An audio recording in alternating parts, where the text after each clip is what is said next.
Yo guys, welcome back to another video. This is going to be a gameplay video for Yellow Green Law from OP10. I have a video already kind of going over the leader itself, showing you guys some deck lists, and if you just want like a simple beginner's guide, please check out that video. This one, I'm just going to show you my deck list here, and then we'll jump into the gameplay video. So for me, well, there's kind of like two kind of main ways to build the deck, and one is a more aggro approach and one is a more defensive. And I guess there's a third, which is like kind of how I like to do it, where we take kind of a mid aggro / defensive approach where we're running stuff like Hody, but we're also running Kid, but we're not dependent on Kid, and we're trying to just make things work as smoothly and fluidly as possible while still having the options to go aggro if we need, with things like Hody, things like the 4-cost Law coming out of life, and things like 3-cost Zoro. So essentially what we're trying to do with this list, at least mine in particular, is decide first if we want to go fast or slow, because you don't have to turbo with the Law effect. You really don't. You can decide to take things a little bit slow. If you only do it on, you know, your 5 or 7 Dawn is the first time you're using leader effect, that's totally fine. So what I like to do is kind of assess the situation, search out as much as I can. I run Caramel because I really like the draw and looping Caramel, and just having it. The 2-cost is actually really nice because it helps you get to 5-cost faster than you might think. And just looking out for our key cards of 5-cost Law, Kid, and 7-cost Law, and Hody, with all of our other tech options. I do run one Drake as a spicy little one-of for Dofi and some KOing little rested weenies and stuff like that, and one of this restand Law because I think he's just so clutch and helps you go for lethal at times. And yeah, that's about it. If you want anything more in-depth, obviously please go check out the other video that I already have, but without any further ado, let's just jump in. All right, we got an Usopp. I'm gonna take first from them. Wow, this is pretty strong. This is pretty strong.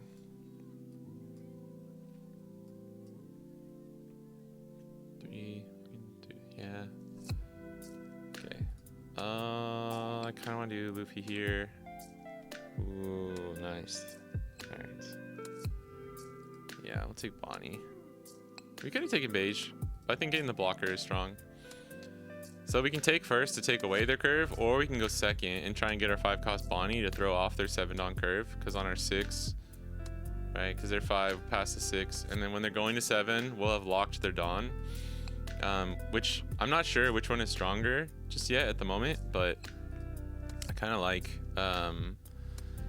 the idea of going second and throwing off their curve. It's just like you have to have Bonnie, otherwise it lets them have a really strong turn, which I don't love that aspect.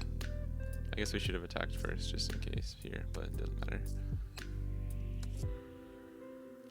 Swinging into Usopp, you have to be careful. Like, okay, he took it, which is nice. It's kind of like Rebecca, where you want to swing big numbers. Ooh, nice. Okay, we are set up for next turn, but we do really want this Hody, so that sucks. Forcing them to take life is strong, in my opinion, because it makes it harder for them to use leader effect. But if they have blockers on the board, it's hard. Sometimes you feel like you shouldn't attack, but sometimes you just kind of have to. Because if they take the block easy just to get the draw, sometimes that's just better for you. It makes going for lethal easier later on, or it makes, like, you know, swinging into character if you really need to. Against Usopp, most of the time, with most leaders, I think it's pretty smart to, or like a good game plan to just kind of go for life most of the time. Not worry too much about the characters on the board, because he can just spam blockers and spam his own characters so much. Okay. Alright. Nice. So we're gonna do this. Do 3. Yeah. So like here. Excuse me. Do this. Take the top life. Okay, that was another Cavendish. Put Cavi there. Do this, take this, back, play Cavi, get the 2 Dawn. We'll leave up 1 for, this is a hard choice. We'll stick to the plan. If we had Hody here, I would 1000% go for life. But I think here, you can draw more cards, but just not being able to use leader effect efficiently and putting them on a clock, I think is strong for us. Now, unfortunately, they can. We have Tashigi here, but we don't have her out yet. Yeah, so he's gonna do that. Because he would defend this Cavendish no matter what.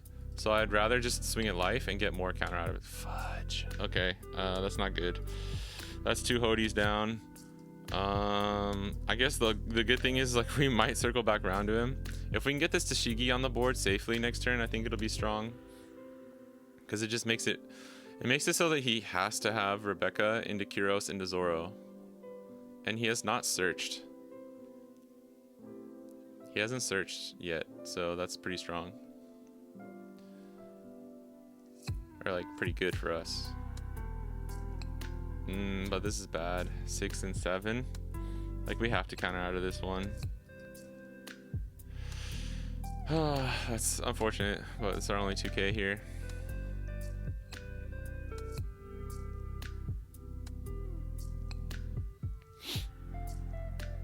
7. We can play Law. Also, like, we take first to get our Law on curve as well, right? It's not just to throw them off. Ooh. All right. Oh, we got Hody. Oh my gosh, that's so huge, dude. That's amazing. So we'll do Bonnie here. Put the Dawn on our leader, and then we'll swing 6.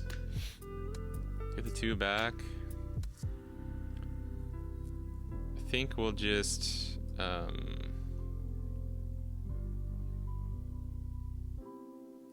I think we'll just do this.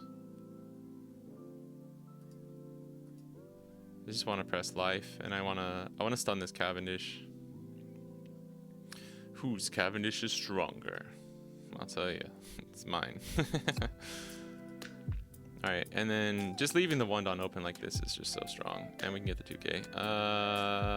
Drake is potentially more useful in this situation. We can rest blocker potentially. We'll probably just end up using this as counter, to be honest. He has quite a few cards in hand now, but with this Law, we don't have another Law, so we have to be careful. We could potentially go for a kid play. All right, so he's search. He's probably trying to get, okay, the targets that he wants to use with Rebecca. Or if he didn't have the Rebecca, he was looking for it there. Or the Kyros.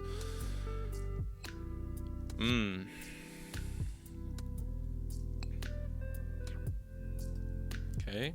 He has Coliseum, so we know he can play something like Kyros, bounce Bonnie, and swing into Cavendish. So we have to be really careful.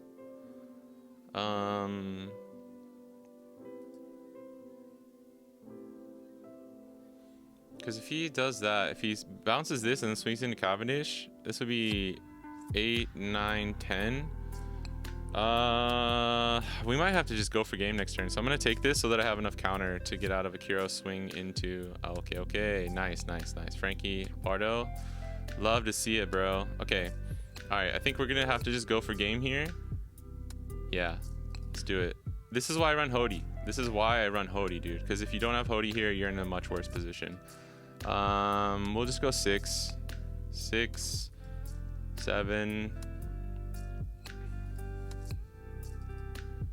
7's 2 cards, and then 9. Yeah, we should get there, I think. Yeah, okay. Oh, damn. King Kong gun, pretty strong. But I think we're fine. 12. Yeah, we should get there. GG's. Yeah, GG's to them. They had the Rebecca. I don't know. Yeah, I don't know when they drew that. I kind of understand what they were doing here, to be honest, because, like, okay, he didn't have the Kyros, which is huge for us. That's kind of crazy, actually, that he didn't have Kyros, which is really lucky. Honestly, everything else he set up very, very nicely. He got Stage, Zoro, Cavendish, and like a Leo before or after is really, really strong.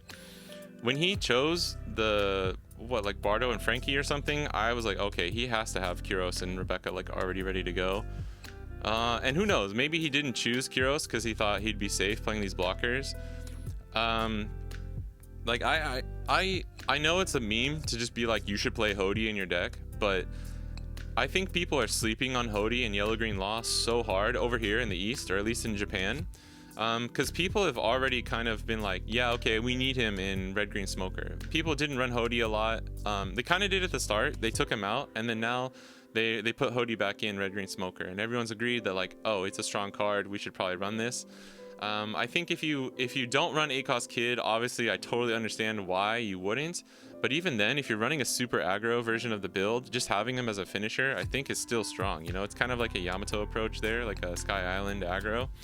And then if you run Kid, you have the option to do both. Like I want the options when I have a deck like this. I want the options to be aggro and defensive. But yeah, I think that was a good example.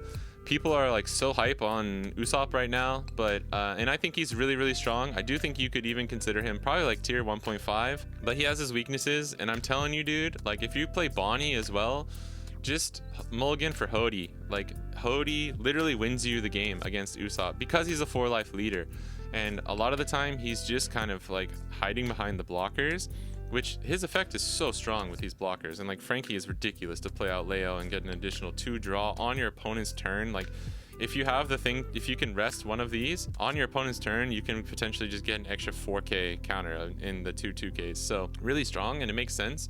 But it does create this like huge weakness where like if you can just rest those blockers, their potential value that they're expecting goes to 0, and then they just have to deal with it with what they have. So GG to this person. Good game, and I hope that demonstrated a little bit of like this. I think was a good demonstration of kind of seeing like you can just take it a little bit slow, you know, like work with what you got. 7-cost Law is a really strong card, and just work on getting the value out of your 5 costs. Like we run so many strong cards, so many strong supernovas.